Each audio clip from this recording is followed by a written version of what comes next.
Muy buenas tardes, días, noches a la hora que sea que nos esté escuchando. Sean bienvenidos a un episodio más de Se hizo la Machaca Podcast. Un saludo a toda la gente que está en casita, nos está escuchando, y un saludo para mi compañero que en estos momentos nos acompaña. Y Norberto Chove nuevamente. ¿Cómo estás, Julián? Bien, aquí andamos con el temita que traemos preparado. Pues ya teníamos rato que no nos reuníamos. Esperemos que ya el video vaya a salir bien. La vez pasada tuvimos salir unos problemillas técnicos, pero pues ahora traemos un tema importante para todos y creo que teníamos ganas de hablar de hace rato de él, que es acerca de la situación laboral tanto en el mundo como en el país, pero más específicamente en México, ¿no? Sí, y pues estaba leyendo unas cuestiones sobre las pensiones, las dos modalidades que actualmente están presentes en México. Y es un tema pues creo que a todos los interesa, más allá de que nos falta mucho tiempo para jubilarnos en nuestra generación, pero sí es importante tener conciencia y estar, irnos preparando para nuestra pensión, porque nunca sabemos qué nos vaya a pasar, pero si vamos a vivir hasta los 65, ¿no? Pero pues sí es necesario al menos estar preparado para tener una pensión digna. Lo digo digno porque si nos esperan, si no nos preparamos desde ahorita, sí puede pasar. Yo creo el pronóstico será algo muy catastrófico, porque sí es muy decepcionante al ver la situación que nos espera si no tomamos cartas en el asunto. Y aparte, pues el tema también en general, yo también quería hablar un poco sobre la precarización laboral y sobre toda esta vulnerabilidad que poco a poco se ha ido apoderando del mercado laboral y de la gran mayoría de los trabajadores mexicanos, ¿no? Todos los temas que implican cuestiones de salario, cuestiones de pobreza en México que han ido en aumento, sumado a eso que mencionas tú, ¿no? Uh-huh. La situación laboral en México yo creo que no es algo novedoso para nadie, que en las últimas décadas ha ido pues prácticamente precarizándose, ha ido perdiendo muchísimos privilegios, derechos, condiciones de calidad, en principio por cuestiones del mercado y también por cuestiones de coyunturas específicas. Y ahora que lo mencionas, pues mucha gente puede decir, no, pues voy a emprender o la opción está en el emprendimiento, pero la verdad, sinceramente, es muy difícil también esa parte. Yo en mi vida, pues nunca he emprendido nada porque pues nunca he podido tener el capital inicial para poder iniciar algo, y mucho menos, y también teniendo en cuenta el riesgo que está en perder esa pequeña cantidad que me va a costar al principio poder capitalizarme, porque la única manera para poder capitalizarme para emprender será a través de créditos. Uh-huh. Y si en dado caso si yo lo llegara a invertir, imagínate que perdiera todo lo invertido y me te quedas con la deuda, ¿no? Y me quedara con la deuda, pues imagínate, no es tan fácil. Yo sé que muchos pueden pensar que la situación para poder salir, no tener una pensión de este tipo, no, o escapar bajo esa realidad decepcionante de las pensiones o del retiro, etcétera, pues la opción es de salir hasta el emprendimiento, pero hablando de manera muy objetiva y con los pies en la tierra, la verdad también es un camino muy difícil. Considero que es un camino muy arriesgado, pero no significa que no se pueda hacer. No, y es que normalmente la gente cuando habla de emprendimientos se imagina emprendimientos millonarios, pues la gran mayoría de los emprendimientos que podemos hacer aquí en México son changarrillos. Sí. O sea, son changarrillos y muchas familias viven dignamente de ellos, pero eso no quiere decir que casi el 90% de los emprendimientos, casi el 90% de los emprendimientos fracasen a los 3 años de haberse iniciado o menos. O sea, gran parte de los emprendimientos de este país pues van a fracasar antes de que puedan pasar adelante, de que puedan sobrevivir en el tiempo, pues.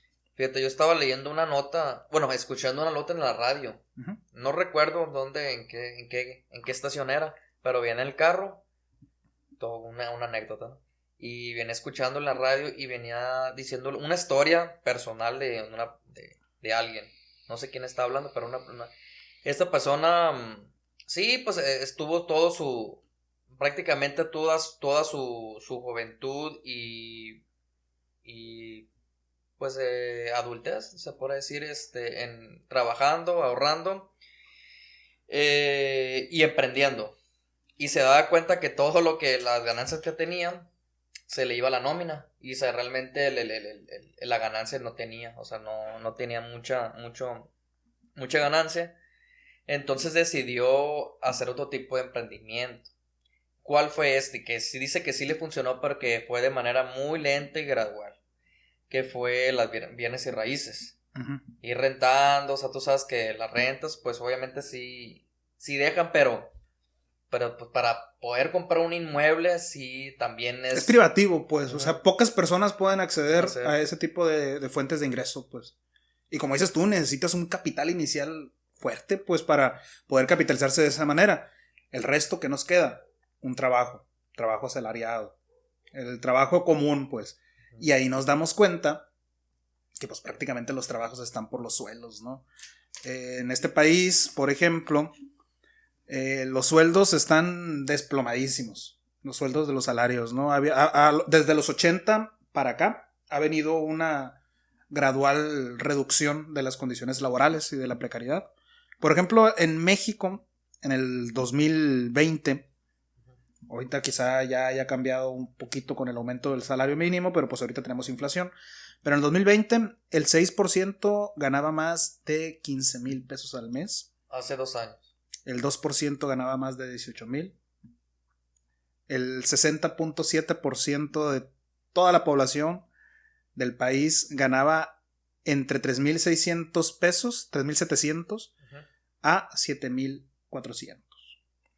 El 13% pues está entre estos 7,393 y 11,000 pesos. Entonces, estamos viendo que realmente tenemos una población muy alta ganando sueldos que están ahí balanceándose entre la pobreza y una clase media baja. ¿Sale? Entonces, esa situación es la que tenemos en el país, ¿no? Normalmente solemos ver en televisión gente que sale con dinero, gente que sale presumiendo lujos, etcétera, etcétera, pero son una mínima parte de la población del país, ¿no? Uh-huh.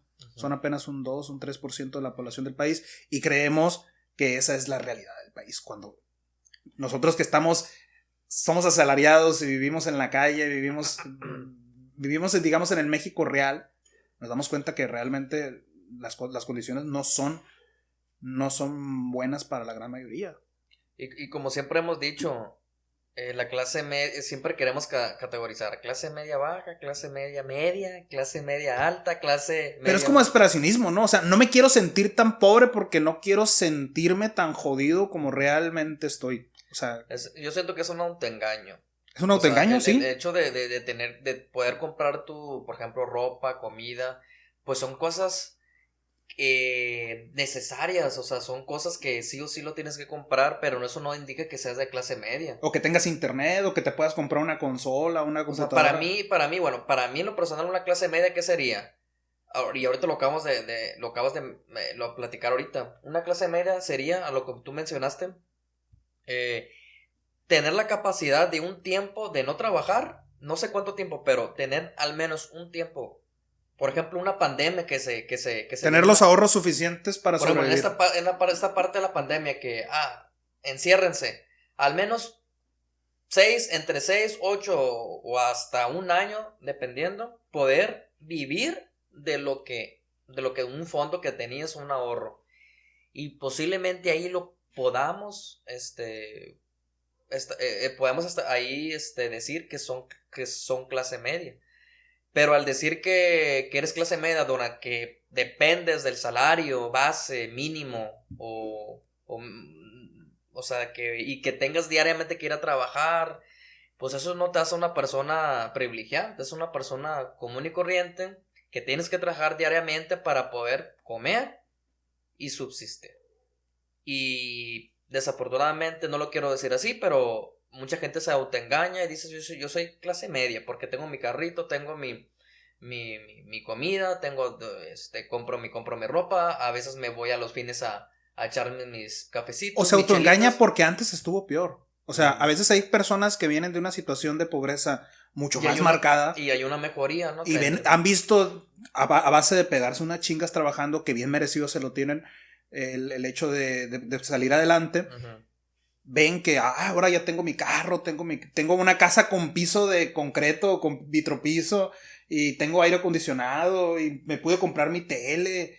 O sea, ven eso y dicen, no, es que yo ya estoy del otro lado, porque vienen saliendo de una situación de vulnerabilidad bien cabrona, y ellos mismos consideran que aquello es la pobreza, pero no se dan cuenta que la situación que están viviendo, aún así, faltan muchas condiciones de seguridad social, de acceso a muchos bienes y servicios, de acceso a muchos derechos, para poder llegar a ser eso que se considera clase media, ¿no? Así es. Mira, en mi caso, pues yo trabajo de lunes a domingo. Fíjate, de lunes a domingo. Y no veo que sea el gran Sí. derrochador de dinero. O sea, yo trabajo por necesidad de lunes a domingo.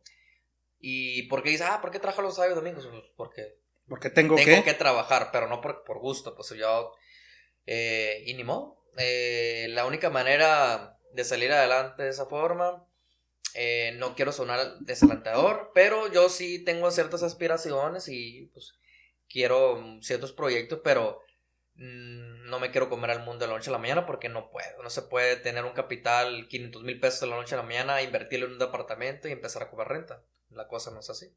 Sí. Y al final de cuentas, en este mundo estamos viendo una situación global que es similar, ¿no? Hay una disminución, por ejemplo, hay problemas que hacen que aumente la pobreza, hay problemas relacionados con la flexibilidad en los contratos laborales. ¿Esto qué quiere decir?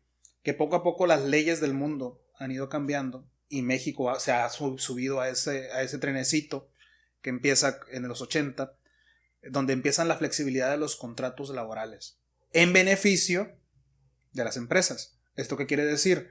Que si yo como empresa veo que voy a tener ganancias no pagándote las vacaciones, pues te despido en diciembre antes de vacaciones, te recontrato en enero. Lo que hace que tú no vayas generando una antigüedad ni derechos en las empresas. Va habiendo una caída de los salarios, va habiendo una desprotección social en muchos aspectos. Y pues ahorita se nos vende a veces como si fuese la panacea o una virtud del hecho de que, es que conviértete en freelancer. O sea, no tienes por qué estar atado a una empresa, trabaja para muchos. O sea, qué chilo que las personas que quieran trabajar así puedan hacerlo, pero qué culero que sea la única forma que tienes para poder obtener un ingreso medianamente bueno, y a pesar de eso sin seguridad laboral. Sí. Porque todos esos que son freelancers ahora van a ser jubilados sin pensión, van a ser jubilados sin ningún tipo de seguridad. Les llega una enfermedad, aunque seas freelancer, seas contratista independiente, sea lo que tú quieras, te llega una enfermedad y no tienes los recursos para salir adelante, pues valiste madre. Sí. Sin seguro, sin protección social de ningún tipo, ¿no? Tengo entendido que el gobierno federal, bueno, Andrés Manuel estableció ya como que puso un ajuste ahí esa parte del despido. Del outsourcing. Del outsourcing, pero también bueno, sí, ese viene siendo el outsourcing, que te despiden a final de años para no pagarte todas las prestaciones, las utilidades. Eso el outsourcing es cuando una empresa externa te contrata para trabajar en otra empresa. Sí, pero te renuevan el contrato, ¿no? Uh-huh. Tengo entendido esa parte, entonces ahí como que hay una regulación en ese sentido. Y eso que hablas del outsourcing, pues ahorita se está usando mucho lo que es el Rappi, el Uber, el Didi Food, el Uber Eats. Y sí, aparentemente de manera inmediata sí reciben una cantidad, pues una cantidad decente en comparación de un trabajo operacional en un supermercado, en cualquier cosa. Sí es cierto. Porque en un supermercado, tú sabes, por ejemplo, por decir un ejemplo, en Ley o en pues sí, te dan la seguridad social y te dan te quitan impuestos, tienes una serie de deducciones y te queda un salario neto, pues que no es tanto, ¿no? Pero pues sí, estás cotizando en el IMSS. Eso es importante. Pero yo no sé qué tanta flexibilidad haya de combinar ciertos trabajos, de combinar la parte de que estás asegurado en un trabajo y el freelancer aparte. Desconozco, o sea, lo estoy diciendo porque hay ciertos trabajos que te garantizan seguro social, pero te tienen todo el día también. Y llegas cansado y no quieres saber nada más que descansar. Hay otras personas que le empiezan a combinar y hacen el Rappi por ganarse una felicita, que por la gasolina y para las saliditas, ¿no?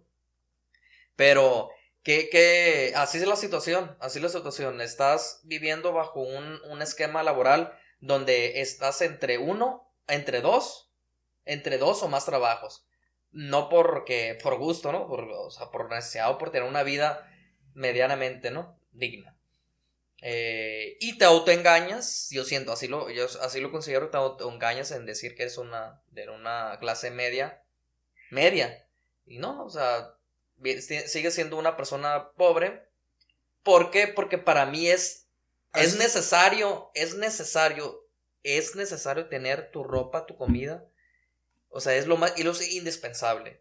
Y eso es realmente la pobreza, o sea, si no cuentas con eso, me lo imagino a veces como o sea, como dices, como si no cuentas ni siquiera con la garantía de comer, ni tener vestido, ni nada, pues ya eso ya llegas a la indigencia, como tú lo mencionas, ya no es pobreza extrema, o sea, eso ya no sería humanidad, o sea, no, y aquí ya sí han estado, ay, mira, yo soy clase media porque tan siquiera me alcanza para comer y no, yo no lo veo así. No, es que la situación aquí para las comparaciones. Estás pues, en la pobreza, luego hay un nivel de pobreza extrema donde no hay cuenta. Estás en la situación de vulnerabilidad, o sea, en la que te faltan ciertas garantías. Luego pasas a la pobreza, en donde realmente hay unas carencias muy específicas. El índice de pobreza, por ejemplo, se mide aquí en México midiendo el ingreso per cápita. El rezago educativo promedio en el hogar, o sea, que hayas estudiado primaria, secundaria, prepa, universidad, posgrado. Entonces, si no tienes acceso a estos niveles educativos, pues hay un nivel de pobreza extra ahí. Si no tienes acceso a los servicios de salud, ya sea que cuentes con seguro privado, que la gran mayoría de la gente en este país no cuenta con seguro privado. Uh-huh. Si cuentas con seguro médico, ya sea de la protección social, que tengas acceso a la seguridad social, que haya calidad y espacios en la vivienda, o sea, que tu casa tenga por lo menos lo básico, agua, drenaje, electricidad, piso de concreto o de vitropiso o cualquier otro de cualquier material que no sea piso de tierra, que tengas acceso a los servicios básicos de alimentación, el acceso a la alimentación, una alimentación balanceada, que te alcance para comprar la comida y una comida balanceada, no comida basura, y que tenga cierto grado de cohesión social, sale que no haya problemas de drogadicción en la familia, problemas de abandono familiar, padres solteros, etc. O sea, cada uno de estos elementos le va abonando al problema de la pobreza en México, ¿no? Aparte, súmale los sueldos precarios que tenemos y pues tienes la bomba perfecta, ¿no? Tienes la bomba perfecta para que tengamos a más de la mitad de la población del país viviendo en la pobreza y al otro porcentaje, un 30-40%, viviendo en situación de vulnerabilidad. O sea, de que si se descuida y con cualquier enfermedad, con cualquier aspecto de peligro, pues pueda caer en la pobreza. Sí. Y es bien preocupante esta situación, pues porque nosotros estamos en esa línea. O sea, mucha gente que ustedes ven en redes sociales, pues ya la hizo, o sea, ya vive del otro lado, ya brincó a la clase media ahora real, en donde tiene digamos, unos recursos que le garantizan poder vivir tranquilamente, tiene sus inversiones, tiene sus emprendimientos pequeños, etcétera, y pudo pasar a esa clase media.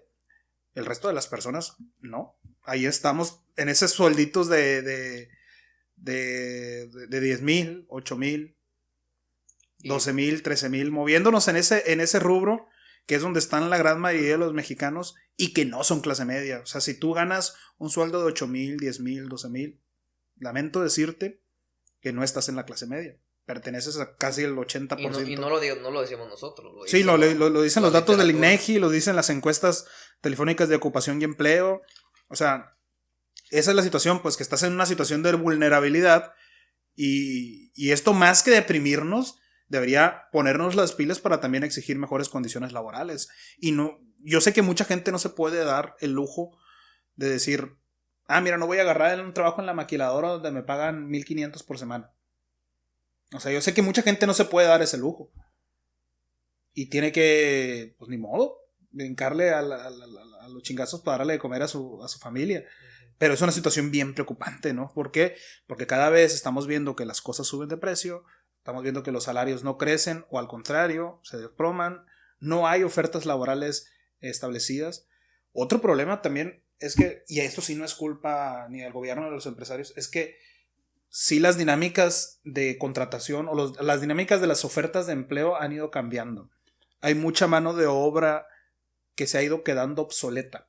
Sí. O sea, hay muchos trabajos que van a desaparecer. Muchos trabajos que son inútiles en la sociedad en la que estamos entrando. Esta sociedad digital, una sociedad cada vez más interconectada, globalizada. La industria 4G. Sí, o sea, no te van a pagar más por trabajar en una maquila nunca. O sea, nunca te van a pagar más. ¿Por qué? Porque son trabajos de poca calificación. Hay trabajos que van a ir desapareciendo. Por ejemplo, hay gente que trabaja ahora de cajero en cualquier supermercado, en Walmart, en Ley, en Chedraui, en Soriana, que dentro de, ¿qué te gusta? ¿10 años? ¿5 o 10 años? Mira, van a ir desapareciendo. No, y ya es una realidad. Ya es una realidad. Porque, mira, por ejemplo, ahorita fácilmente ingresas al teléfono, pides el súper por aplicación y te lo traen. Te cobran creo que me parece una cantidad de como 30 pesos, 40 pesos, no sé. El envío. Y ahí está una opción donde, o sea, ahí está una opción de que te facilita a ti la vida, pero también está perjudicando a personas que en ese sentido depende de desempleo. Por ejemplo, en Walmart yo he ido y hay cajas automáticas. Tú pasas los productos y te cobras tú solo y pagas con tarjeta. No ocupas realmente una cajera. Pues están ya ahorita los sistemas inteligentes, como por ejemplo, pues los habéis mencionado, como Amazon Go, que simplemente vas, tomas los objetos y te lo llevas. Y por medio de la inteligencia, por las cámaras, te lo cobra automáticamente en tu tarjeta de crédito. Y quizá ahorita porque es demasiado caro comprar robots, por ejemplo, para armar cosas en maquiladoras. Pero en el momento en que esa tecnología sea más accesible para los empresarios y que sea más barata conseguirlo para ellos, muchos trabajos de maquiladoras van a ir desapareciendo. Sí. Muchos trabajos que ahorita, digamos, sostienen buena parte de la franja norte del país, de todo el área fronteriza, pues prácticamente van a desaparecer, güey. Trabajos agrícolas, de jornaleros. En el momento en que sea más barato, a largo plazo, tener un robot seleccionando y recogiendo los frutos en un huerto, pues van a desaparecer estos trabajos de jornalero. Sí. Un dron fácilmente puede hacer todo ese tipo de y podríamos pensar, güey, podríamos tener la tentación de pensar de que, entonces la solución es la educación. Que todo el mundo se eduque para que pueda acceder a mejores trabajos y esos trabajos cualificados se los dejamos a la tecnología y todos felices. El problema es que nos damos cuenta que aquella gente que estudia se encuentra en una situación igual o similar a la que se encuentran las personas sin estudio. Que están sobrecualificados para su trabajo, que no hay trabajos con un sueldo medianamente bueno, al nivel de estudio o al nivel de esfuerzos que le han metido a su carrera. Y entonces, ¿qué tenemos? Que a veces pues una persona encargada de bodega, un operario de una empresa, trabajando en un puesto más o menos bien, con solo la prepa, te gana 10,000, 12,000 pesos. ¿Y cuánto te gana un profesionista habiendo estudiado 4 años de carrera, 4 o 5 años de carrera, 2 años de maestría? A veces lo mismo, güey. O quizás poquito más, pero no es algo 1,000 pesos, 1,500 pesos más. No es algo tan significativo. Entonces, ahí nos enfrentamos a otro problema, pues, que aún que haya una formación y una mano de obra cualificada, tampoco existen las condiciones laborales para esas personas. Por eso hay tanta fuga de cerebro. Se hizo muy famoso este TikTok de la muchacha de Canadá, que era bióloga, no sé qué cosa, o química, no recuerdo, con maestría y todo el rollo, y que ella en Canadá se dedicaba a hacer Uber Eats, porque para ella ese sueldo era 3 o 4 veces superior a lo que ganaría en México dedicándose a su profesión. Pero sí, es que sí he escuchado muchas historias, incluso gente cercana a mí. Sí, pues cuando De mi tuvimos aquí círculo social. cuando tuvimos aquí a Juanfer Sí, en el y podcast. pues hablan de esa situación, pues que hay mucha necesidad de salir del país por lo mismo, porque en un trabajo, digamos, operar, o de un trabajo de operador en otro país te puede garantizar una vida mejor, o tres, o como el doble o 3 veces como tú lo mencionas, por estar trabajando cualquier cosa, pero no sé, siento que es que también mira, qué triste es irte de tu país, estar dejando a tu familia, estar y yéndote a empezar desde cero a algo que realmente pues no te gusta, porque pues es algo que no, si vas para allá es porque no le hiciste aquí, y allá vas a probar suerte y vas a trabajar lo que sea por tal de ganar dinero. Entonces realmente yo lo siento como Premio de pues consolación. una prostitución. Te estás prostituyendo en el sentido, en esa parte, porque estás haciendo cosas por el dinero, pero no realmente por lo que te gusta. Y sí, yo sé que es muy difícil también Pero ganar ¿no mucho, crees que también lo que estamos haciendo aquí en el país cuando aceptamos sueldos de eso también es Sí, prostitución? sí, sí, sí. Sí, pero por ejemplo, hay muchas personas que al menos están haciendo algo o van encaminadas a encontrar a trabajar en algo que les guste o medianamente que les guste y tener esa remuneración económica. Sí, es cierto, hay muchas veces que también lo haces por tener mayores ingresos, porque la necesidad Sí, no, lo mismo demanda. pasa con todos. Yo creo que todos tenemos algún familiar que se ha ido a Estados Unidos o conocemos a alguien cercano que Sí. se ha ido para allá. Y de repente platicas con ellos cuando vienen de vacaciones y te dicen, oye, ¿y qué estudiaste? No, pues estudié la ingeniería en tal cosa. Y aparte estudié la maestría. Ah, primo, te gusta mucho estudiar, cabrón. ¿Cuántos años te aventaste? Ah, pues siempre sí fueron 4 y medio de carrera. Fueron 2 de maestría, pues como 7, 8 años estudiando. Gaso. Y te dicen, no, pues yo nomás terminé la prepa, pero me tuve que ir para allá porque nunca me gustó el estudio. ¿Y cuánto ganas, primo? No, pues gano 13, 14. Ahí. A veces menos impuesto, ¿no? Gato madre. Y luego te dicen, gaso. No, pues allá yo puedo ganar 5,000, 7,000, 8,000 dólares trabajando en la yarda, por decir así, como el que le llaman ellos, ¿no? En jardinería o en la Sí. construcción. Y no, hombre, sí te pega un golpe bien fuerte porque te das cuenta que a pesar de que tú te has esforzado creyendo de que vas a tener un futuro laboral digno en el país, las condiciones laborales no están equivalentes. Siendo que en Estados Unidos también hay un montón de pobreza, un montón de problemas de acceso a eso. De hecho, el año pasado, con la pandemia, güey, sucedió un evento que se conoce como la Gran Renuncia. Se dio tanto en Estados Unidos como en Canadá, en muchos países de Europa, en Inglaterra, en Alemania, en muchos lugares donde casi todos los jóvenes, güey, casi todos los jóvenes renunciaron a sus trabajos en un lapso muy pequeño. O sea, se dio una primera renuncia en febrero, marzo, donde la gente dejó sus trabajos en cuanto la pandemia empezó a asolar sus lugares. Y en los meses subsecuentes hubo grandes renuncias. O sea, buena parte de la población empezó a renunciar a sus trabajos al darse cuenta que pues a sus propios patrones les valían madre.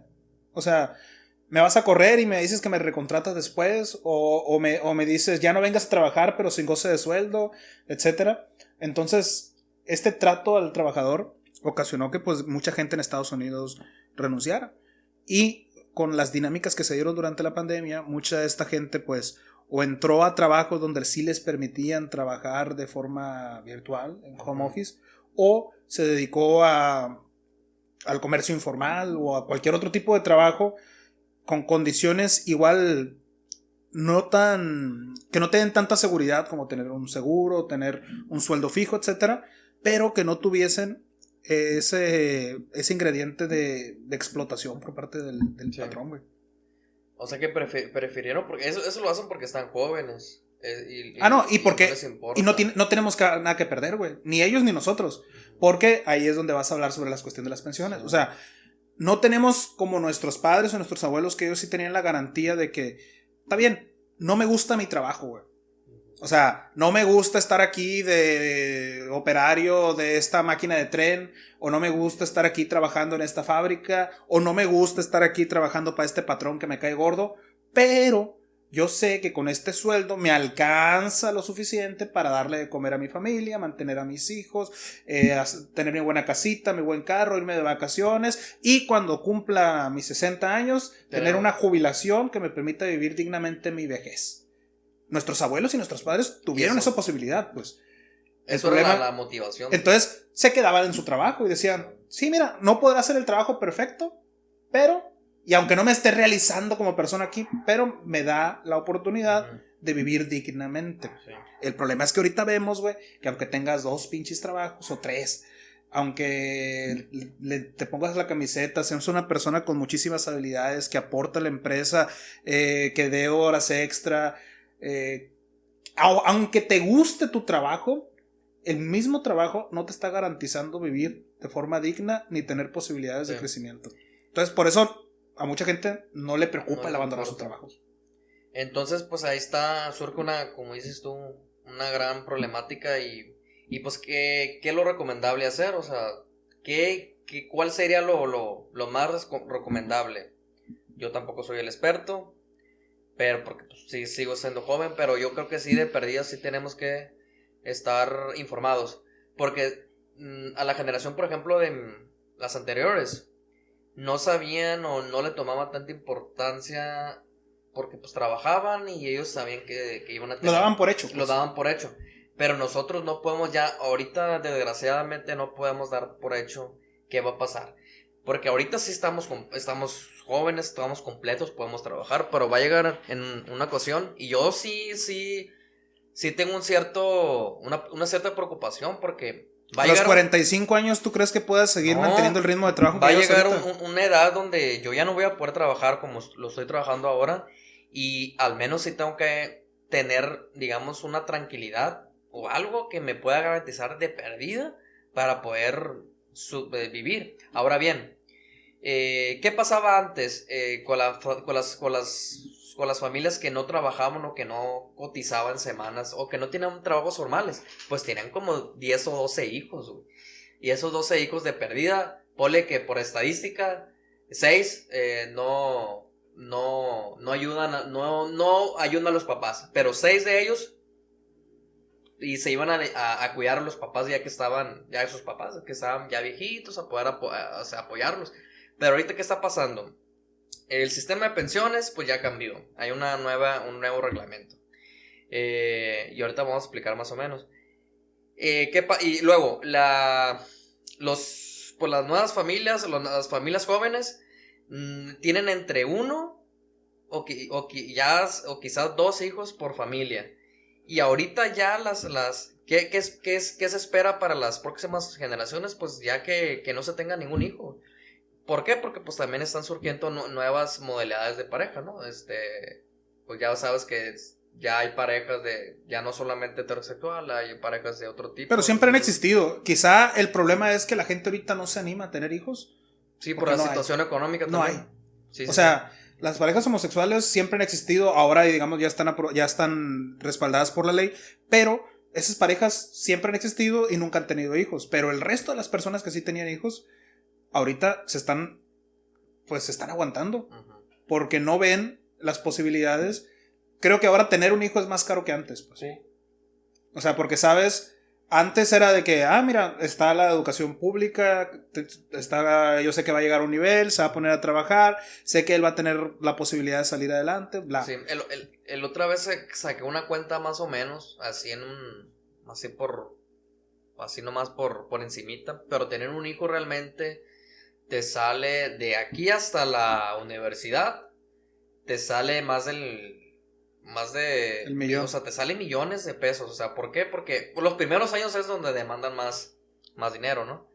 Y pero ya que entran a la universidad vuelven a demandar. Pero, por ejemplo, si nosotros no tenemos la capacidad de comprar una casa de más de $1 millón de pesos, y al tener un hijo, o sea, no se ve, pero es un hecho de que ese hijo te va a costar durante los próximos 20 25 años o 26 años, $1,000,000 mínimamente por hijo, educándolo en escuelas públicas. O sea, estoy hablando de algo básico, no estoy hablando de que lo vas a meter en escuelas privadas, ni mucho menos guarderías. Simplemente que el niño crezca de manera, pues digámoslo así, digna, básico, ¿no? Más de $1,000,000. Ahora imagínate tener más de un hijo, pues ya se le varían a 2 millones o 3 millones. Entonces, es una parte.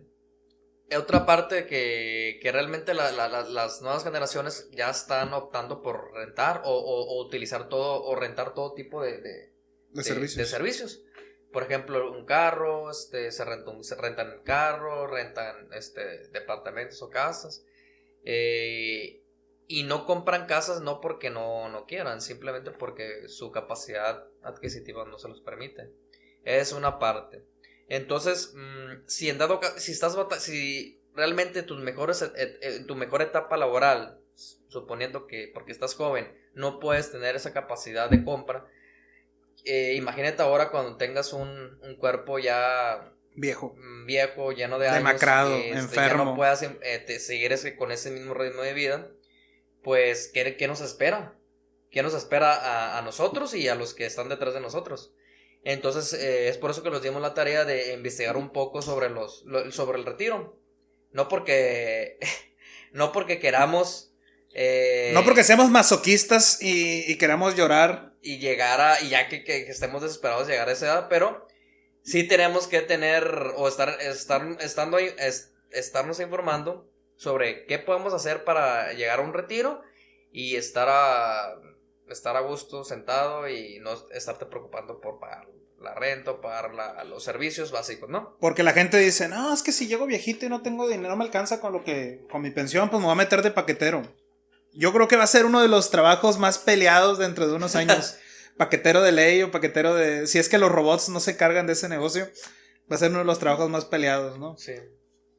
Pues mira, yo ahí más o menos investigué sobre las pensiones.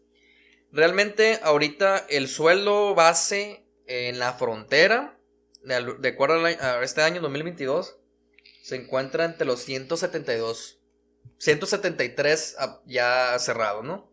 173 pesos en la zona fronteriza. ¿Esto qué quiere decir? Es el norte del país, por ejemplo, Nogales o Tijuana, etcétera, Juárez, ¿no? Ya en el resto del país ya baja. Realmente no tengo la cifra exacta del 2022, pero sí es creo que el 22% menos.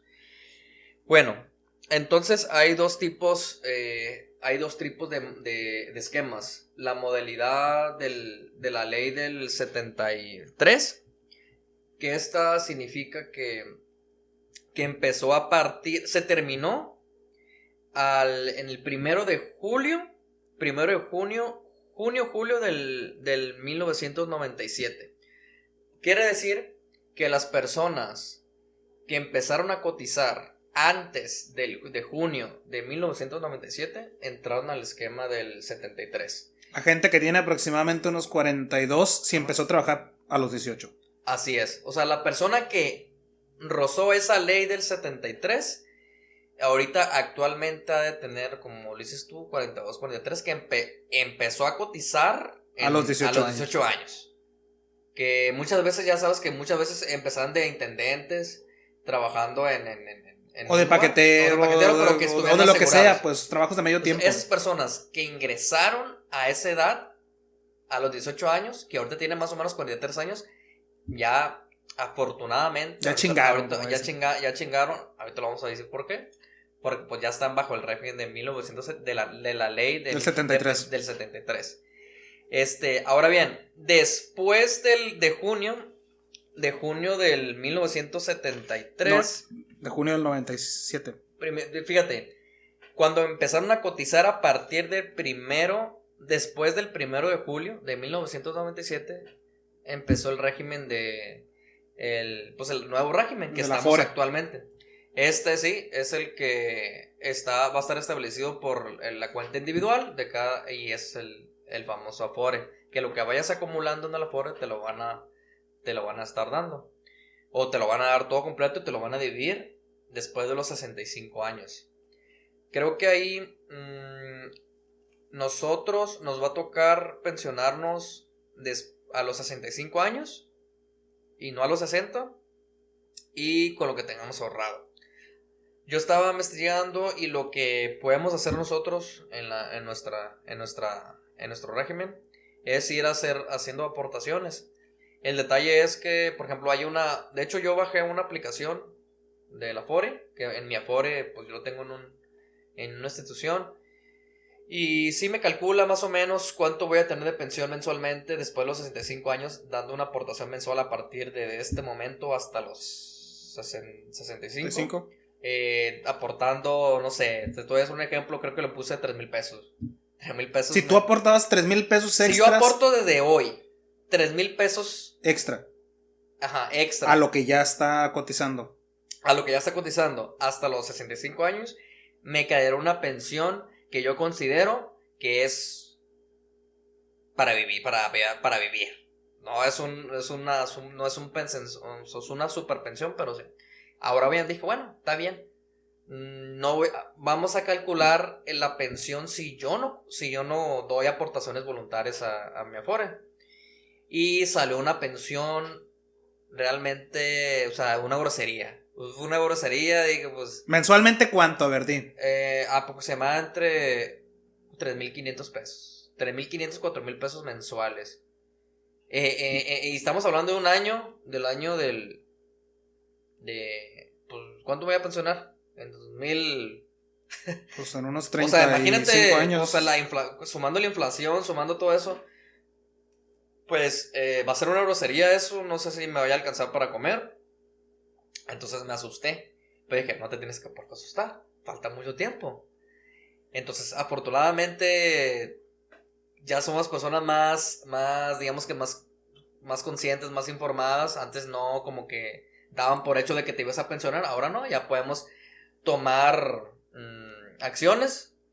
Y pues si no se puede aportar tanto mensualmente, pero sí es necesario ir aportando una cantidad que tú consideres que lo puedes hacer, y así te caerá una pensión más o menos pues digna. Y si tú eres de las personas que no eres asalariada, pues este video no es para ti. O sea, realmente estos consejos no aplican para ti. Si tú ya tienes la garantía de que vas a vivir de forma estable y tu familia tiene dinero para ponerte tu empresa. O sea, si provienes de una clase social distinta a la gran mayoría de los mexicanos, pues este consejo no es para ti, güey. Pero pues para el resto, no te duermas en tu resto, que estamos hablando más del 90%. 70, 80%, 90% de la población de este país va a tener pues una pensión miserable cuando se jubile, si empezó a trabajar después del 97. Sí. O sea, y sí es bien preocupante esa madre, porque te abona una situación extra, pues, o sea, te tienes que pedir prestado a tu yo del presente para que tu yo del futuro pueda vivir bien. Exactamente. O sea, tienes que dejar de vivir con un nivel de vida, un nivel de adquisición más alto actualmente, para no caer en la pobreza en un futuro. Sí. Y eso no es otra cosa más que inseguridad social. No es otra cosa más que la pobreza en México es un monstruo que está devorando cada vez más gente, ¿no? Pareciese que toda esta gente que sí pudo llegar a clase media o que sí pudo salir de la pobreza durante los 60, 70, 80 a lo mejor, pareciera en ese momento como que México ya había salido del hoyo de 200 años, 300 años en el que se encontraba y pasaba a ser un país de primer mundo. De hecho, era la idea del Díaz Ordaz, Gustavo Díaz Ordaz. México ya es un país de primer mundo, las Olimpiadas y la chingada. Pero empiezan los cambios de mercado en todo el mundo, empiezan las diferentes dinámicas en todo el mundo a alterar esta oferta laboral, se rompe el tratado de Bretton Woods, empieza, digamos, en todo el mundo este modelo conocido como neoliberalismo, y pues poco a poco esas condiciones que se habían ganado durante las décadas anteriores, de los 80 para acá, se van perdiendo una tras otra. ¿En qué momento, de acuerdo a la historia, México estuvo como que intentando ser pues a ver, México estaba creciendo al 7%, entre el 6.8 y el 7% durante casi los finales de la década de los 60. casi toda la década de los 60, parte de la década de los 70 al inicio y ya. Ahí en los 70 es cuando comienza a bajar. Porque en el 70 estuvo el Mundial de Fútbol. En el 86 también. Sí, pues ya cuando llega al poder López Portillo, es cuando comienzan las devaluaciones en el país. Después de López Portillo, pues ya sigue de la Madrid. Desde la Madrid sigue Salinas de Gortari. Y cada nueva devaluación que había en el país, pues iba quitándole poder adquisitivo a los mexicanos. La crisis del 94. Luego en el 2008 mundialmente comienza otro chingazo. En México no nos afectó tanto, pero de chingazo, de retache, pues sí nos pega, ¿no? Sí. Y pues prácticamente lo que sí hemos visto es que pues las condiciones laborales se han ido para atrás. También el gobierno se dio cuenta que no tenía dinero suficiente para pagar las pensiones de cada vez más gente que se iba a jubilar. O sea, toda esta gente que todavía rozó, o sea, que tiene ahorita 42 años, faltan sus 20 y algo años para que se puedan pensionar. Entonces, quiere decir que todavía el gobierno tiene que pagar las pensiones de un montón de gente en los próximos 20 años. Ajá. Y con los avances de la medicina, que gracias a Dios la gente puede vivir más, nuestros abuelitos, etcétera, etcétera, la gente no se está muriendo cuando el gobierno quería que se muriera. Sí. La gente decía, la esperanza de vida está en los 68, 70 años. Si te jubilas a los 60, pues mira, son 10 años de pensión, está bien, sí, pero te vas a morir. El problema es que la gente está viviendo a los 80, a los 90, algunos llegando a los 100 y se está estirando esa. Hay mucha población jubilada, sí, y hay mucha población que va a sumarse a esos jubilados, ¿no? Y no hay quien pague esas pensiones. Sí. Y por ejemplo, ¿cuáles son las características de... Bueno, vamos a empezar con, ¿qué te parece? Con el régimen del 73, que es realmente que es todo lo que todavía quedan muchas personas por... Los que se están jubilando y los que se van a jubilar los próximos años están en esa. Esa modalidad pues tiene sus características y sus bondades, que es la más, en lo personal pues sí, es la más alentadora. Ahí necesitas tener de pérdida 500 semanas cotizadas durante tu historial laboral, y solamente son 500, güey. Lo toman en base al salario base por ejemplo, si tú te pensionas ahorita en el 2022, pues vas a recibir el salario actual, ¿no? Del pleno 2022. Y pues el pago de hacer el pago de la pensión, pues se encarga el gobierno federal. Ahora bien, ahí hay dos opciones. Te jubilas por 60 años, que se lo dice creo que es jubilación anticipada o algo así. Y está la opción de la vejez, que ya es hasta los 65 años. Cuando tú te jubilas a los 65 años, tienes el 100% de lo que cotizaste, de las últimas 250 semanas que cotizaste en tu historial laboral. Uh-huh. Si tú, por ejemplo, empezaste a trabajar a los 18 o 20 de intendente, después subiste a operador y estuviste cotizando en ese tiempo 60 pesos, 50 pesos al día. Pero si tú estudiaste, te graduaste, por ejemplo, de médico y empezaste a cotizar en un hospital privado, ya el salario de base más alto, y si ya en tus últimos años de ejercer, aún así tuviste una mejoría en tu salario base, se toma en cuenta los últimos cuatro años de ese salario y te lo hacen un cálculo, un promedio, etcétera. Eso realmente es algo confuso, esa parte sí tienes que poner mucha atención, hacer ciertos cálculos, pero si en las últimas 250 semanas de cotizadas de tu historia laboral fueron altas, tu pensión va a ser por ende alta. Ahora bien, si tus últimas semanas de cotización fueron bajas, tu pensión desafortunadamente va a ser baja. Pero tiene otra bondad, que tú puedes hacer aportaciones voluntarias en ese lapso de los 4 años para aumentar ese salario base y ya tener una pensión mejor. Y eso viene siendo la ley, el régimen de 1973. También, por ejemplo, eso también aplica para, por ejemplo, si en dado caso tienes un accidente de trabajo o tienes una enfermedad mental o Una algo así, una incapacidad que te incapacidad, deje ya. te lo dejan pero con un porcentaje menor, pero pues te pensionan, ¿no? Porque pues ya eres digamos que eres una persona, pues entras a la pensión por invalidez, ¿no? Y otra también, que si llegas a tener una esposa o concubina, ¿sí? Uh-huh. Puedes tener como un bono por tener una pareja, también un bono si tienes una hija menor de 16, un hijo o una hija de 16 años, hasta de los 16 años límite, o también otro bono si de 16 a los 25 si está estudiando la preparatoria o universidad. Aparte que si tú falleces, pasa al beneficiario directo.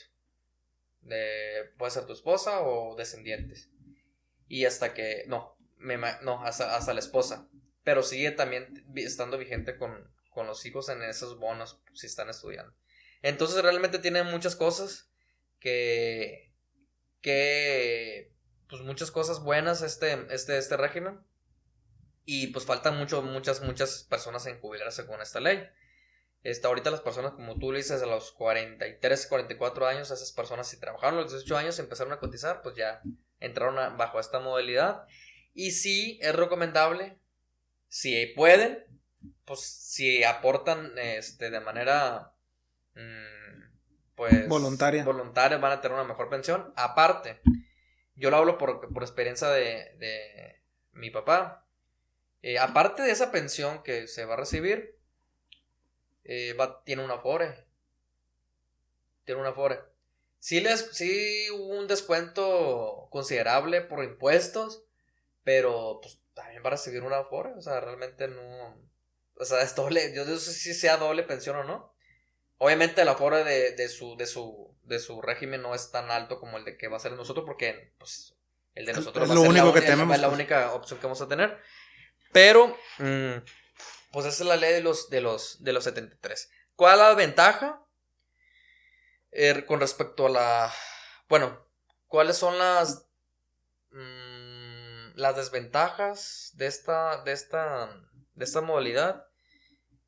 Es que pues no hay ninguna desventaja. O sea, comparándolo con Era la el estado de otra. bienestar, pues, o sea, Sí.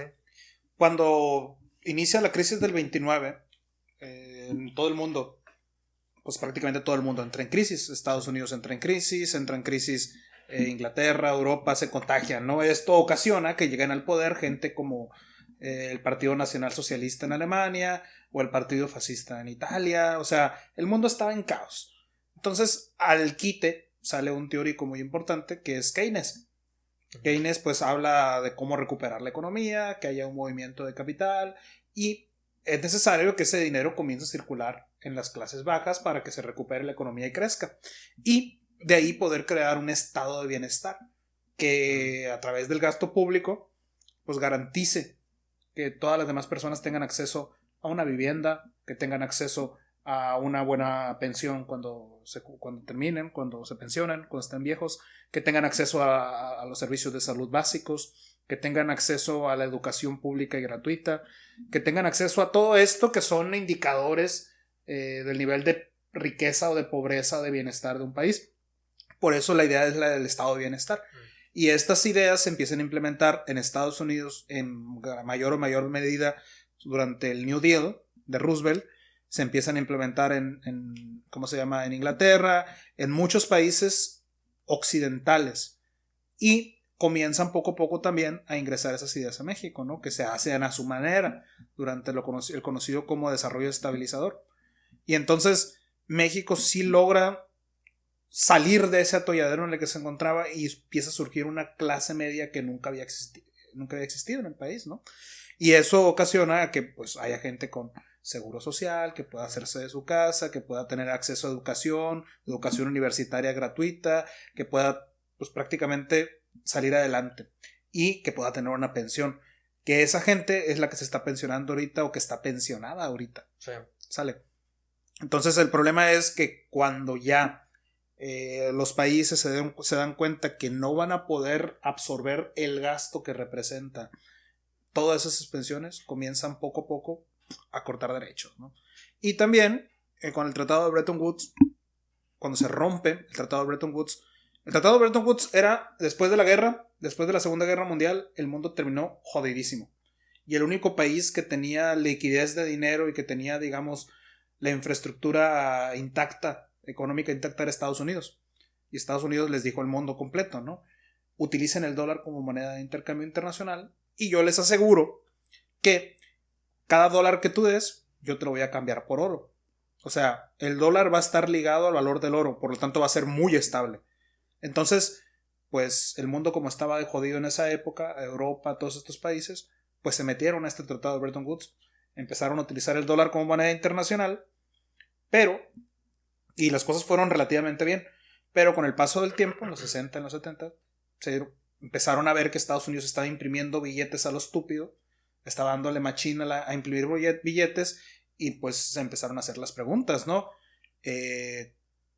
¿Tendrá dinero realmente? ¿Tendrá el oro suficiente Estados Unidos para respaldar toda esa moneda que está imprimiendo? No, pues quién sabe. Entonces, ahí es cuando el presidente de Francia dice, ¿sabes qué? Yo no me quiero arriesgar, yo quiero mi oro, y junta todos los dólares de Francia, se los lleva al banco, a la Reserva Federal de Estados Unidos y dice, ahí está, aquí están todos tus dólares, dame mi oro. Y en ese momento, Estados Unidos le tiene que pagar su oro, y empieza como una cadenita, ¿no? En que todos los países estaban queriendo también cambiar sus dólares por oro. Ya había pasado esa recuperación económica después de la Segunda Guerra Mundial, y es cuando Estados Unidos pues, se da cuenta que no tenía oro para respaldar todos los dólares que había impreso. Y entonces ahí es cuando Ronald Reagan, en los 70, se tiene la necesidad de salirse del Tratado de Bretton Woods y decir, el valor del dólar ya no va a estar ligado al precio del oro, sino va a estar ligado a la demanda del mercado. Okay.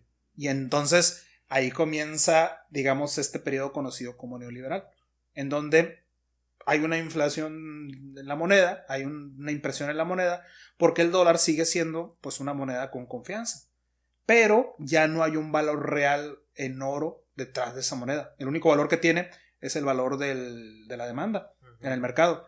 Y esto ocasiona que en todo el mundo comiencen pues a devaluarse monedas, comience a haber otros procesos distintos dentro del país a reorganizarse, y por lo tanto hay un retroceso en todas estas prestaciones sociales que existían antes, ¿no? A partir de los 70, finales de los 70, 80, 90, comienza poco a poco a el Estado no tener la capacidad de absorber todos estos gastos que tenía para sostener pensiones, seguridad social, vivienda accesible para la gran mayoría de las personas, educación pública gratuita, y entonces se lo dejan al sector privado. Y está bien canijo, pues porque sí estamos viendo cómo ahorita fue como un sueño, güey. Eso de la clase media para la gran mayoría de las personas del mundo fue como un sueño. Fue el sueño de creer que podías llegar a tener una vida mejor y poderle dar una vida mejor a tus hijos. El problema es que ahorita estamos viendo que la gente la gente joven es más pobre que sus padres. Y posiblemente la gente que venga después de nosotros va a ser más pobre que nosotros. Y eso no es porque, no es que son pobres porque quieren, el típico, pero no, o sea, yo creo que tiene que ver, ya son cosas que están fuera de nuestro control. Muchas cosas sí están fuera de nuestro control. En alguna medida sí, en otra medida creo que también hay cosas que se pueden hacer. Pues por ejemplo, el Estado sí soltó muchas de esas responsabilidades sociales y se las dejó al mercado, creyendo de que, por ejemplo, las empresas, el gran cuento del neoliberalismo es, según Milton Friedman, que la economía es como una copa, ¿no? Arriba de la copa están los ricos, abajo están los pobres. Lo que decían es que dejen que los ricos enriquezcan todo lo que quieran, y de pronto esa riqueza va a gotear hacia abajo y va a enriquecer a la gente que está en la base. El problema es que fue la mentira, digamos, que sustentó el modo en que se movió el mercado los últimos 30 años. El problema es que ahorita pues nos damos cuenta que los ricos son cada vez más ricos y la copa no se llena. No hay un límite para esa riqueza que se puede acumular en la cúpula, y en las bases hay un empobrecimiento. Porque pues, muchas veces se cree que el dinero viene de arriba, de los ricos hacia abajo. O sea, yo le doy dinero a los pobres, pero no. Realmente el dinero viene de una base de productores y consumidores que está alimentando, digamos, el mercado. El problema es que ese dinero no circula. Sube, pero no baja. Sube y se queda ahí arriba, en paraísos fiscales, detenido en, pues, en cuentas de ahorro de estos multimillonarios, etcétera. Y entonces ese dinero no está circulando en la economía. Porque mis ingresos son, mis gastos son el ingreso de otro. Sí. Entonces, pero si yo no suelto ese dinero, si yo lo acumulo y lo guardo, ese dinero no puede ir al carnicero, no puede ir al panadero, no puede ir al zapatero y no está fluyendo. O sea, hay personas, cuando yo me guardo ese dinero para no gastarlo, hay personas que no están recibiendo ese dinero como una ganancia. Y es lo que pasa, pues. Esta gente sí está recibiendo el dinero, sí se les está consumiendo a ellos, sí se les están comprando sus aparatos electrónicos, sus servicios, lo que estén vendiendo, pero ese dinero no está regresando a la base. Entonces no hay una circulación de dinero. Por eso realmente sí hay una especie de extracción de valor de las bases para las cúpulas. Okay. Muy interesante esa anécdota de la historia. Tú que eres el experto aquí, el mi raro compañero Julián, pues es maestro de historia. Ahí estamos aprendiendo mucho de la historia del, pues digamos que todo, ¿no? Está bien raro, es esta cosa. A mí sí me causa mucha incertidumbre. ¿Qué va a pasar con nosotros? Pues mira. O sea, sí podemos hacer cosas y aunque posiblemente si, como dices tú, si tenemos ahorita la visión y vemos por nosotros y empezamos a aportar a una Afore o a hacer una inversión por acá o lo que tú quieras, según nuestras posibilidades, probablemente vayamos a librar y vamos a tener una vejez más o menos digna o más o menos llevable. Pero ¿cuánta gente va a quedar sumida en la pobreza, güey?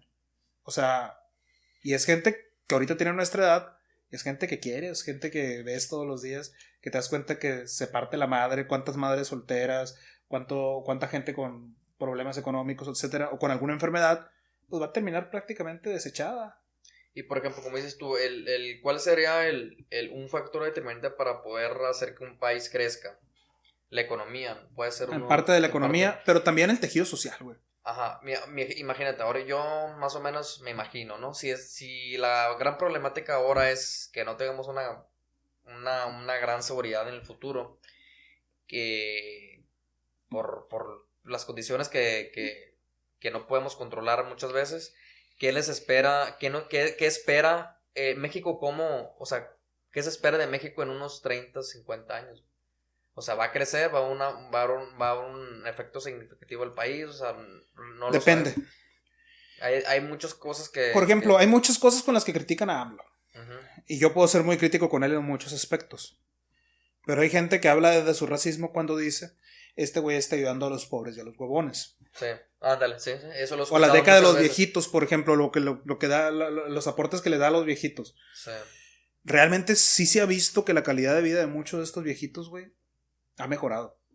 Sí. O sea, han duplicado prácticamente sus ingresos. Mucha gente tenía una pensión de 3,000 pesos y con eso vivía. Prácticamente ahorita ya tienen esos 3,000 pesos que son cada 2 meses. Sí. ¿Y con eso qué hacen? Dicen, es que se lo van a gastar en caguamas y se lo van a gastar en drogas. Es la percepción que tiene la gente de clase alta de la gente pobre. Pero realmente yo que sí conozco mucha gente que está recibiendo ese dinero, mucha gente mayor a los 60, 65 años que está recibiendo ese dinero, ¿qué está haciendo con ese dinero? Apoya al nieto para que termine la secundaria, para que termine la prepa. Apoya a la familia con una enfermedad. Si él mismo tiene una enfermedad, con eso compra medicamentos. Con eso está mejorando la calidad de vida. Y ahora estos viejitos se están convirtiendo en proveedores cuando desde hace 20, 15 años no podían serlo. Sí. ¿Sale? Y ese dinero está circulando. Con eso le compran al carnicero de la esquina, al panadero de allá, al de la tortillería de acá. Y si hay una circulación de dinero en la base, güey. Sí, yo también lo veo positivo. Por eso los chingazos económicos no se han sentido tan fuerte en estas bases tan desprotegidas como madres solteras, adultos mayores, etcétera. O sea, no es la solución, pero sí es una ayuda muy fuerte que se les está dando a esta raza. Es una ayuda gradual, por ejemplo, mira, yo veo el caso de por poner un ejemplo, a un niño que está en la escuela, que se preocupaba mucho por iba a la escuela sin desayunar, por ejemplo. ¿Cuál es la diferencia, hablando ya de manera científica, cuál es la diferencia entre un niño desayunado y otro niño no desayunado? No aprenden, güey. ¿Cuál es la condición? ¿Qué será una condición material en ese sentido? Sí. De que, por ejemplo... No tiene acceso a la alimentación. Por ejemplo, si tú te estás preocupando mucho por las cosas esenciales y no en la educación, pues obviamente el aprovechamiento académico que va a tener un alumno, una persona, un niño, en ese caso, desayunado y el otro no desayunado, pues obviamente va a haber, yo pienso, que a la larga... Y a corto plazo también. A corto plazo sí te afecta, sí afecta. Afecta significativamente al aprendizaje y al aprovechamiento académico. Ahora bien, si el niño se tiene que preocupar para ir a la escuela, güey, caminar 1 hora todos los días, pues también va a llegar condiciones sin desayunar. Sin desayunar. A veces con guaraches. Deshidratado. Con las condiciones no óptimas para poder operar en un ambiente de trabajo. A veces son, en estas escuelas de rancho, a veces son maestros, un solo maestro para los 6 grados, por ejemplo. Entonces, en la primaria. Yo creo que ahí ese dinero que se está repartiendo, por ejemplo, a las familias pobres, al menos estás impactando que el niño pueda, o sea, no se ve de manera muy notoria, pero a la larga yo creo que de perdidas estás ayudando a esa persona que ya no tenga que preocuparse por las necesidades básicas y solamente se enfoque, obviamente se va a enfocar, va a tener otras preocupaciones, pero al menos van a reducir las preocupaciones que tenían hace que no estaba el gobierno federal actual. ¿Sí? Entonces, otro ejemplo rápido, los universitarios, se les va a becar a las personas de aprovechamiento académico con 3,000 o 4,000 pesos mensuales, con beca de Benito Juárez, etcétera. Yo, por ejemplo, en la universidad, güey, yo recuerdo que había personas universitarios privilegiados que solamente se enfocaban en estudiar. Y obviamente pues tenían unas mejores notas, tenían unas mejores oportunidades de trabajo después porque pues aprendían cosas, porque solamente se dedicaban al estudio.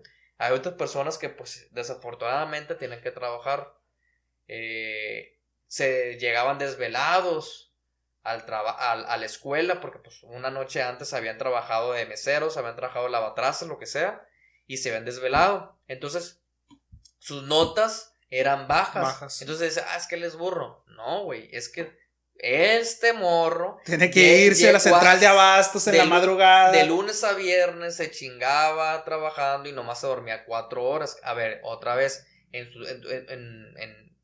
su sano juicio, ¿qué persona va a poder tener un aprovechamiento académico durmiendo 4 horas, 5 horas diarias? Y es un caso real que yo vi, que yo lo viví. Ahora, pues obviamente ese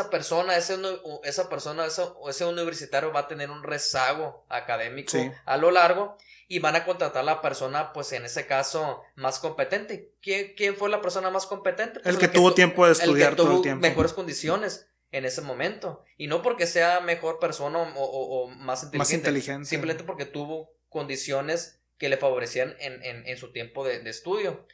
Entonces, yo sí creo que sí, esa ayuda, güey, de las becas, de que los niños... que garantiza por lo menos el hecho de que la persona puede ir desayunada a tomar clases, pues. Sí, pero no enfocarse simplemente porque vaya desayunado, simplemente porque esas cuestiones humanas sí te garantizan de que sí va a tener un efecto positivo gradual si lo llegas a largo plazo. Y ahorita pues ya se está discutiendo con gente seria, o sea, la gente del Foro Económico Mundial, toda esta gente pues está discutiendo de forma muy seria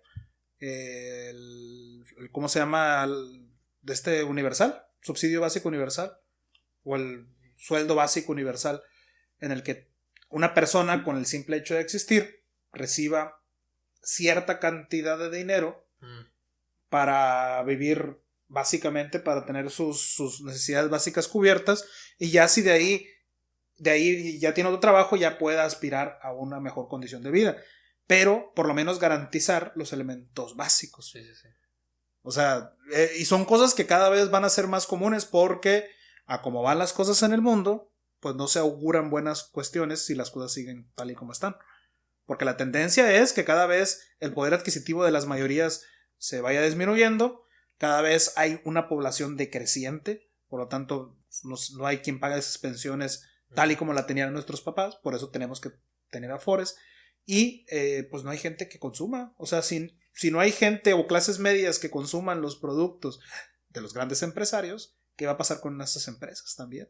O sea, ya lo dijo Elon Musk, güey, el vato está asustadísimo y cree que el verdadero problema de la humanidad es el decrecimiento poblacional.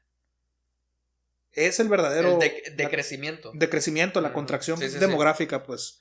Entonces, es el verdadero cosa que ahorita tendríamos que estarnos preocupando. ¿Quién sabe? Él también tiene sus cosillas ahí, pero creo que ese es un aspecto preocupante. Pues el problema es que si dices tú, no, sí, es un problema preocupante, hay que tener más hijos. Yo para empezar ni estoy casado, güey. Sí. Y no sé si voy a tener un hijo sí, no sé, no sé. O sea, sí es una situación, pues, pero si ya lo aterrizas, no puedes decirle a la gente también que tenga hijos de forma imprudente, pues cada quien tendrá sus situaciones. Yo, por ejemplo, ahorita no lo podría, porque como tú dijiste, sale caro. No, y aparte, y si lo tienes, estás promoviendo pues digamos que la pobreza, porque realmente ese hijo va a crecer con... Ponle que a lo mejor no. Limitantes, digámoslo así, limitantes. Ponle que a lo mejor no, pero sí estoy haciendo que esa persona se pueda quedar en la misma situación que estoy yo ahorita. O sea, a lo mucho, en el mejor de los casos, sí, va a vivir tal y como estoy yo ahorita. Sí. No mejor.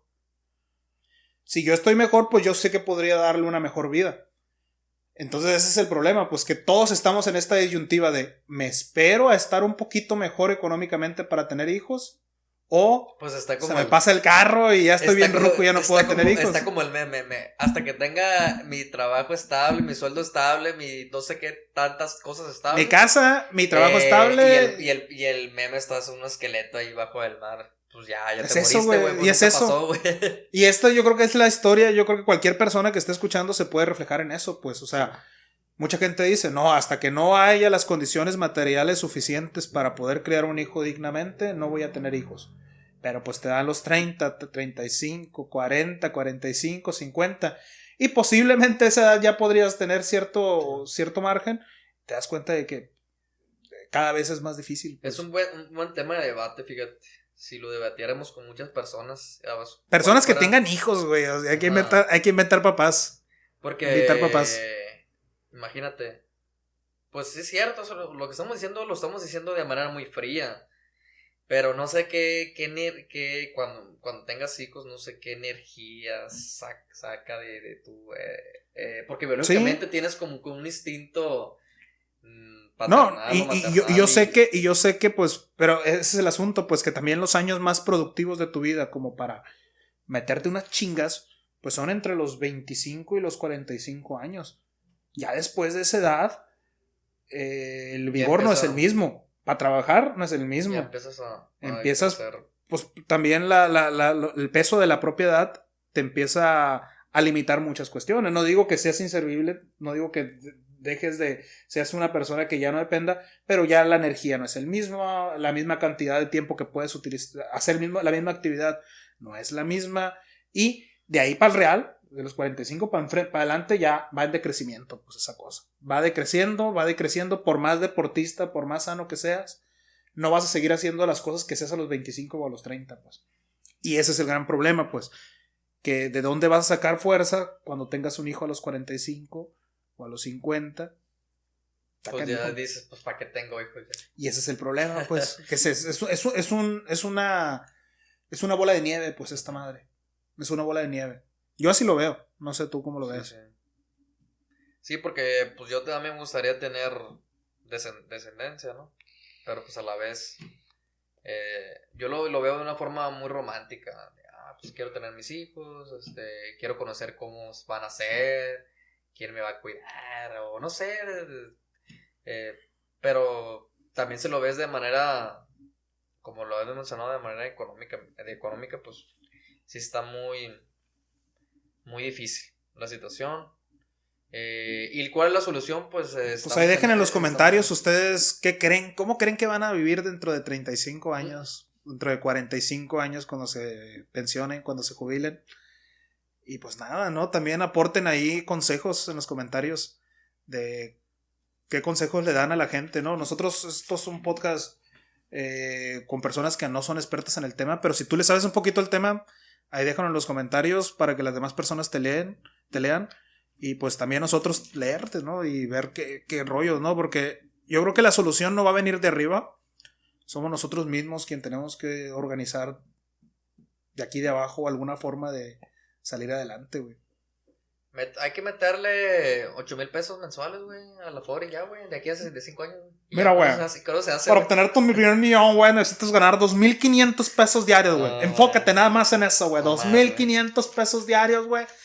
Y no gastes nada de eso, güey. Y dentro de un año vas a tener 1,000,000 de pesos, güey. Y lo inviertes en un departamento. Lo inviertes en un departamento, güey.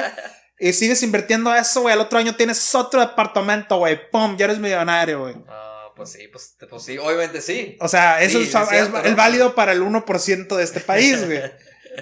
Pero no aplica para mí no aplica, así que no. Pues para la gran mayoría de los que estamos ahí rondando esos espacios bajos de la gran mayoría de las personas en este país, pues no aplica eso, ¿no?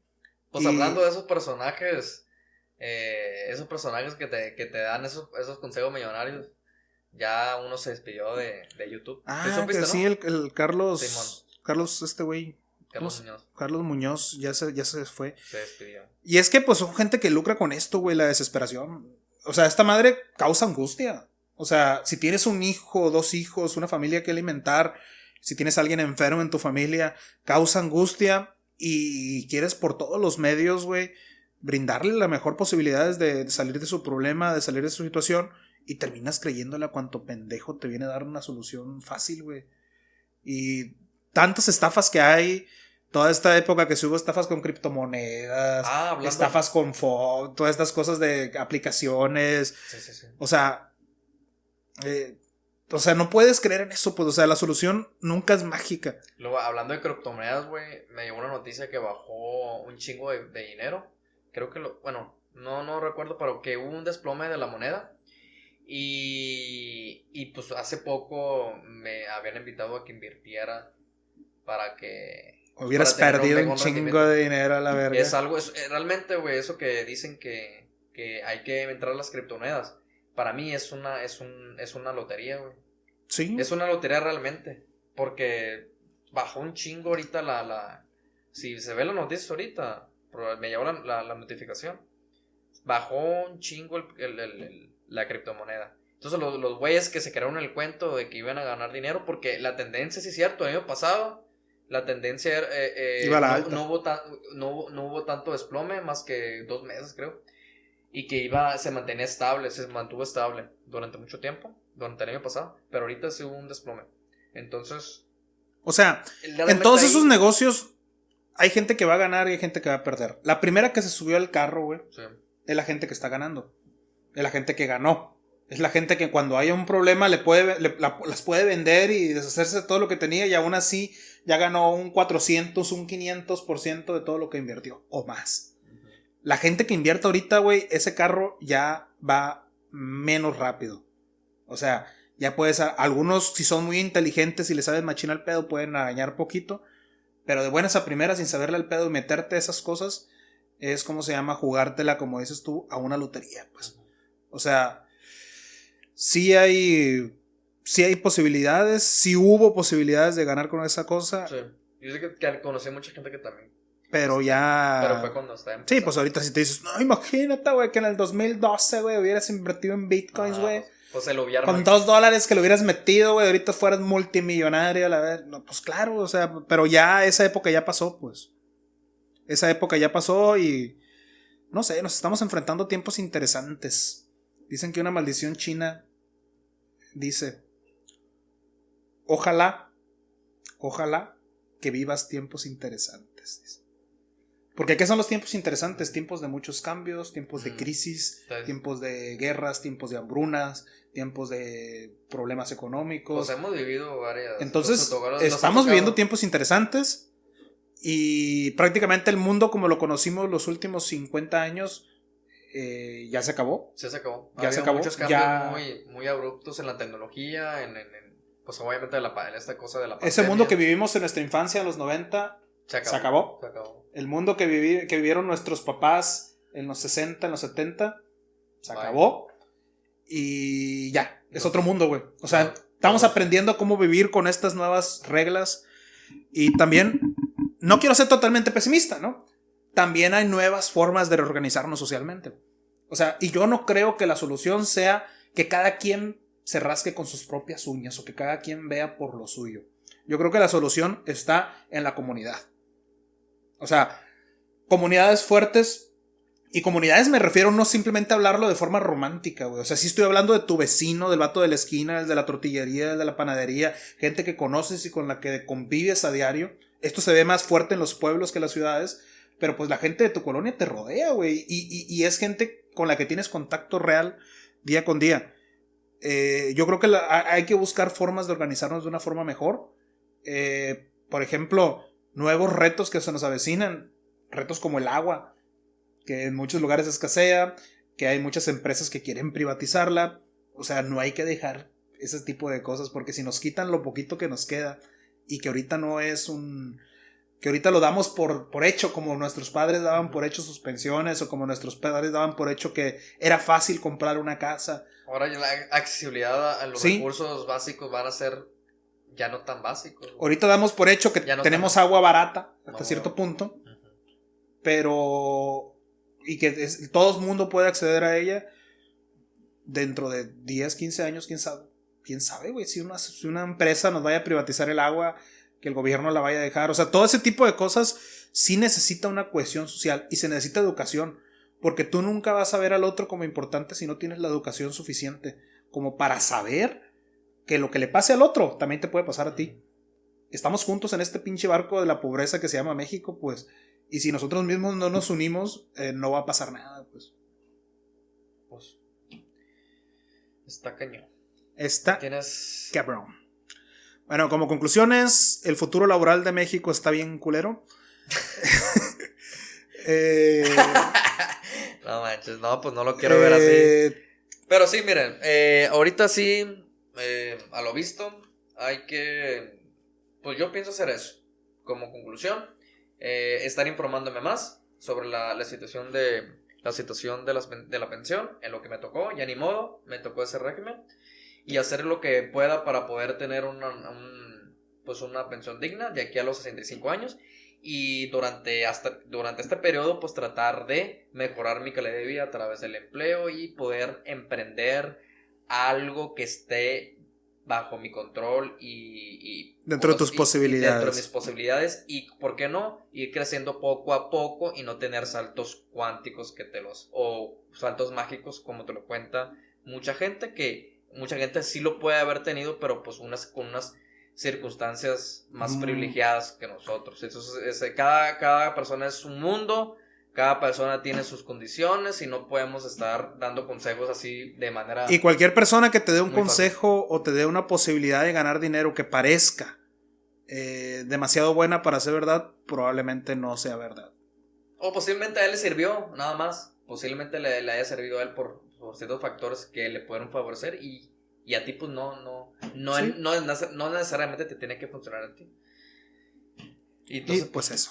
Hay que vivir nuestra propia historia. Pinche historia culera, güey, nos está tocando vivir como país, güey.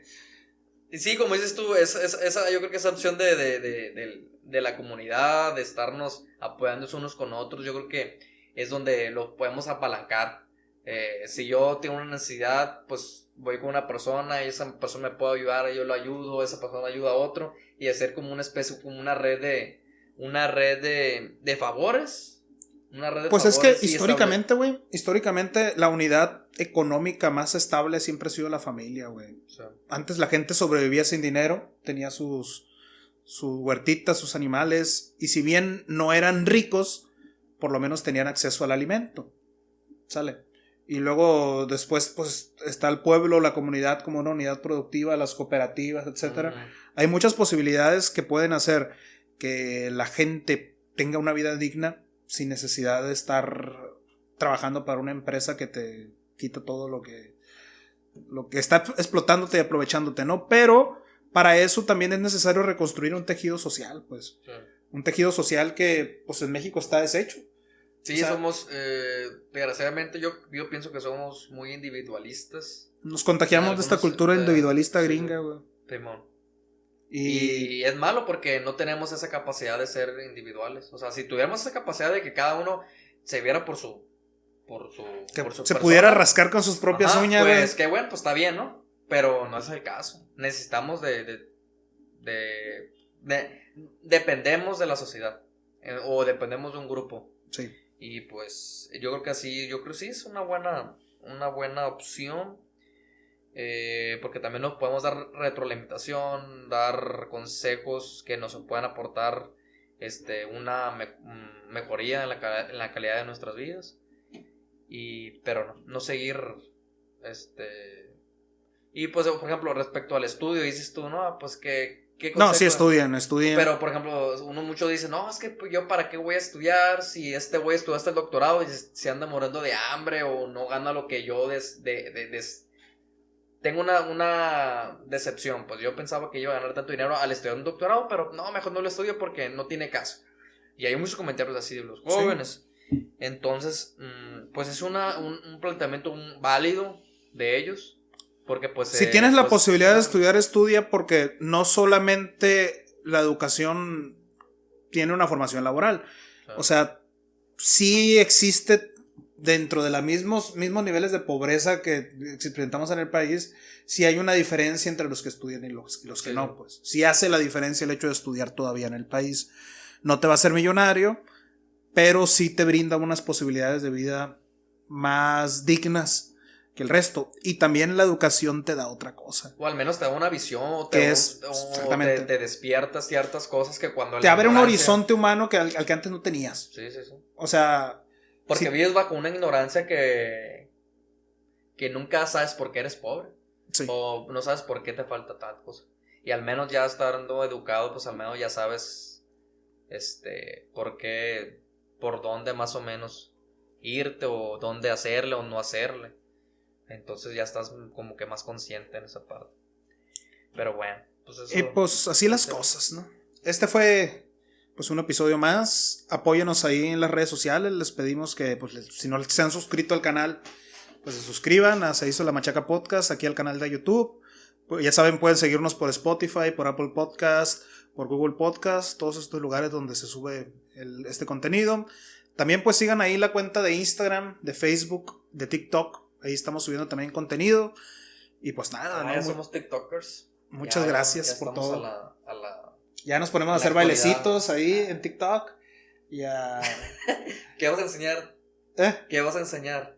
¿Yo? ¿De qué?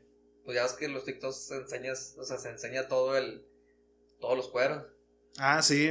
Este sexy individuo hace bailecitos ahí en TikTok. Muchísimas gracias por todo el apoyo que estamos recibiendo ahí en las redes. Y pues nada, ¿no? Muchas gracias porque la gente que es poca, pues ve el contenido frecuentemente, pues nos anima a seguir realizándolo, ¿no? Muchas gracias a ti, Norberto, también por ser compañero leal en este proyecto. Y pues nada, ¿no? Vamos a seguir trabajando aquí. También este proyecto pues es un escape, ¿no? Todas estas situaciones, si no se hablan, pues no se es consciente de ellas. Y pues ahí también déjenos cualquier tema que quieran, del que hablemos en los comentarios. Pues ahí comenten, muevan, piquen a todos los botoncitos. Ya saben que esa cosa sirve para darnos a conocer. Y si crees que a alguien le interesa el tema, este tema que tratamos o algún tema de otro podcast, pues compártelo. Y pues nada, ¿no? Muchas gracias. Y esto fue nuevamente un episodio más. Se Hizo la Machaca Podcast. Nos vemos. Hasta la próxima.